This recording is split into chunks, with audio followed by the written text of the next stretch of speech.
வாட்ஸ்அப்பில் இவருக்கு ஒரு நம்பர்லேருந்து மெசேஜ் வந்திருக்கு. இந்த மாதிரி பார்ட் டைம் ஜாபு, நீங்கள் வந்து இன்ட்ரெஸ்டடா 1, 2 இல்லை 3 ஹவர்ஸ் வரைக்கும் ஒர்க் பண்ணலாம் அப்படின்னு மாதிரி கேட்டிருக்காங்க. இவரும் எஸ் கொடுத்துருக்காரு. அதுக்கப்புறம் என்ன மாதிரியான ஜாப் பண்ணுவீங்க, ப்ரைவேட் ஜாபு, அப்புறம் ஜாப் கேட்டகரின்னு சில ஸ்க்ரீன்ஷாட் அனுப்பிச்சிருக்காங்க. அதுக்கு இவர் ரிப்ளை கூட பண்ணலை.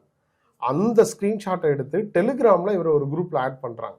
ஆட் பண்ணிவிட்டு நீங்கள் தமிழான்னு கேட்குறாங்க. இவர் எஸ்ன்னு சொல்கிறாரு. அதுக்கப்புறம் கான்வர்சேஷனை பில்டப் பண்ணி ஒரு கம்பெனி நேமை சொல்லி நியூசிலாந்து மெர்ச்சன்ட் கம்பெனிக்காக நம்ம ஒர்க் பண்ண போகிறோம், இது வந்து ஒரு மார்க்கெட்டிங் கம்பெனி, மார்க்கெட்டிங் பாப்புலாரிட்டிக்காக நம்ம இதை பண்ணுறோன்னு சொல்லி பைண்டிங் ஒர்க் அப்படின்னு சொல்கிறாங்க.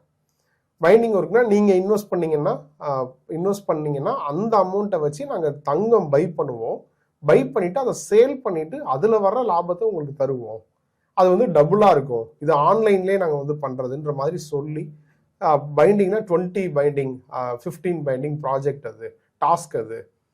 ஸோ இந்த டாஸ்க்கு நீங்கள் ஃபஸ்ட்டு டாஸ்க்கு இவ்வளோ இன்வெஸ்ட் பண்ணுங்கள், உங்களுக்கு இவ்வளோ லாபம் கிடைக்குன்னு சொல்லி இவருக்கு கிட்டத்தட்ட ஃபஸ்ட்டு ஒரு டைம் 40,000 ரூபாய் அனுப்பிச்சிருக்காங்க, 20,000 ரூபாய் அனுப்பிச்சிருக்காங்க, 12,000 ரூபாய் அனுப்பிச்சிருக்காங்க.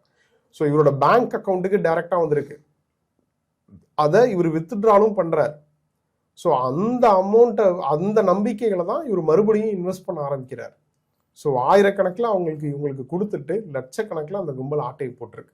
இப்போ இவர் இன்வெஸ்ட் பண்ண ஆரம்பிச்சு அந்த இன்வெஸ்ட்மெண்ட்டு, இந்த டேக்ஸ் அமௌண்ட்டு அப்படின்னு சொல்லி 58 லட்ச ரூபாயில் வந்து நிற்கிது. ஒரு 34 வயசு இளைஞர், மேரேஜ் ஆகி 8 மாதம் தான் ஆகுது. அவர்கிட்ட இருந்த மொத்த சேவிங்ஸே வந்துட்டு நிற்கிறார். ஸோ அதனால தான் இதோட சீரியஸ்னஸ் வந்து நம்ம புரிஞ்சிக்கணும் அப்படின்றது நான் திரும்ப திரும்ப சொல்கிறேன். இனியும் வாட்ஸ்அப்பில் ஏதோ ஒரு நம்பர்லேருந்து வர்ற மெசேஜை நம்பி, ஏதோ ஒரு குரூப்பில் ஆட் ஆகிறத நம்பி யார்கிட்டையும் பணம் கொடுத்து ஏமாறாதீங்க.